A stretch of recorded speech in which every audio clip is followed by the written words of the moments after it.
Hello friends, welcome to my YouTube channel. Bengaluru based AI engineer Atul Subhash के suicide case से तो आप सभी वाकिफ ही होंगे। अतुल ने 9 दिसंबर 2024 को सुसाइड करने से पहले सोशल मीडिया पर अपनी एक वीडियो डाली थी, जिसमें उन्होंने ये बताया था कि किस तरह उनकी पत्नी और उसके परिवार की तरफ से उन्हें हैरेस किया जा रहा है और जिसकी वजह से वो आत्महत्या यानी कि सुसाइड का रास्ता चुनकर अपनी जिंदगी खत्म करने को मजबूर हो गए हैं। मेरा नाम अतुल सुभाष है। मैं तकरीबन 34 साल का हूँ। बैंगलोर में रहता हूँ। आज मैं सुसाइड कमिट करने जा रहा हूँ। दोस्तों, अतुल सुभाष के सुसाइड के इस मामले ने पूरे देश में ये बहस छेड़ दी थी कि अब समय आ चुका है कि देश में विमेन कमीशन की तरह ही मैन कमीशन भी बनाया जाए।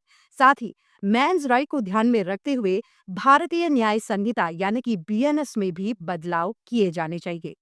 हालांकि समय बीता और फिर ये मुद्दा भी धीरे धीरे शांत हो गया, लेकिन अब एक और अतुल सुभाष जैसा ही सुसाइड केस सामने आया है, जिसमें आगरा के रहने वाले आईटी इंजीनियर मानव शर्मा ने अपनी शादीशुदा जिंदगी में परेशान होने की वजह से पब्लिकली अपना वीडियो जारी करके सुसाइड कर लिया है। अब दोस्तों, इन दोनों ही मामलों को देखें तो यहाँ सवाल ये उठता है कि शादीशुदा जिंदगी में तो सिर्फ मर्द ही नहीं बल्कि देश में कई सारी औरतें भी परेशान थी।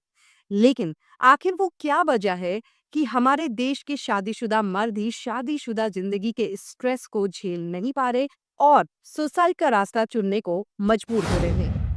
International institute for population sciences के एक एनालिसिस के according rate of suicide among Indian man is 2.5 time higher than that of Indian women.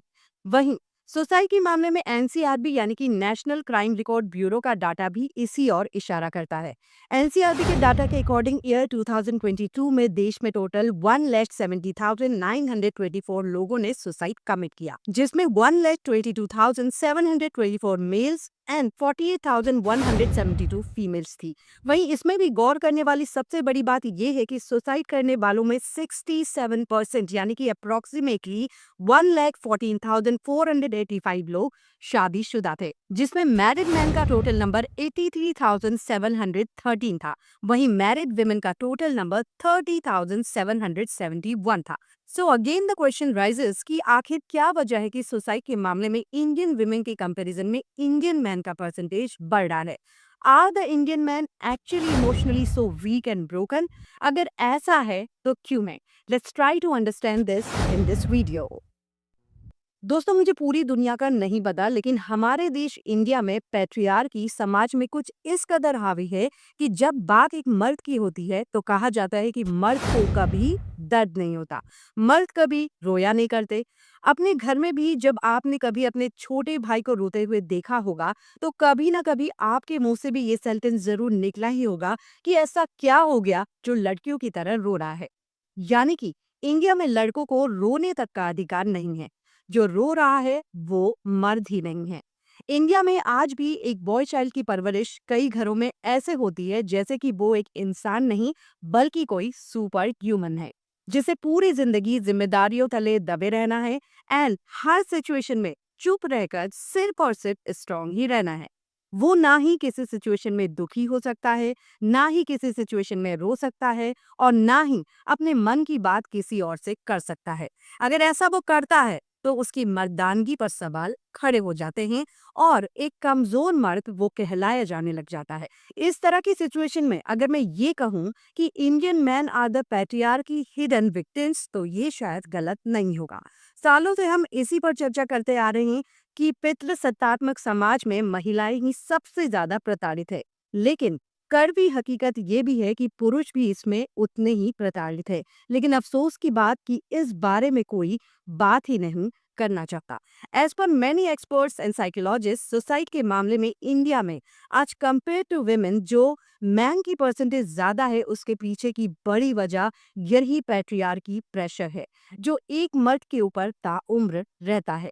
इस बात को आप मैंने जो वीडियो में पहले एग्जाम्पल दिए हैं उससे भी इजीली समझ सकते हैं। जैसा कि मैंने बताया कि बचपन से ही हमारे देश में एक बॉय चाइल्ड के दिमाग में ये फीड कर दिया जाता है कि मर्द को दर्द नहीं होता, मर्द कभी रोया नहीं करते। इन सिंपल वर्ड, एक मर्द कभी अपने इमोशंस शो ही नहीं कर सकता।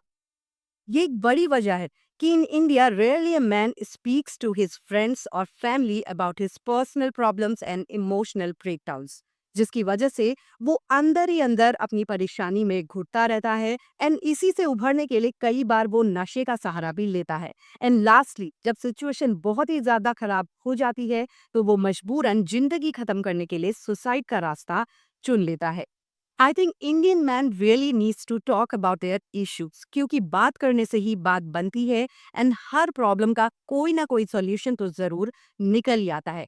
After all we all are humans and we all have emotional ups and downs. It's completely normal.